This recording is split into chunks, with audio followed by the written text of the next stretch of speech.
స్త్రీలు ఎవరైనా సరే మెడలో ఉన్నటువంటి నల్లపూసల దండని ఎదుటి వాళ్లకు స్త్రీలకు ఇవ్వకూడదు.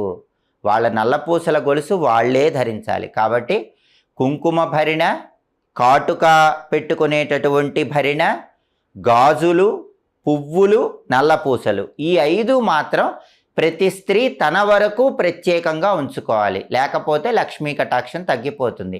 ఇతరులు వచ్చినప్పుడు వాళ్ళకి వేరేవి ఇవ్వటం అనేటటువంటిది చేయాలి. అలాగే స్త్రీలు ఎప్పుడు వాళ్ళ చేత్తో ధనియాలు ఎదుటి వాళ్ళకి ఇవ్వకూడదు. ధనియాలు ఇస్తే లక్ష్మీ కటాక్షం తగ్గిపోతుంది. ఉచితంగా ధనియాలు ఇవ్వకూడదు. అలాగే ఉచితంగా ధనియాలు తీసుకోకూడదు.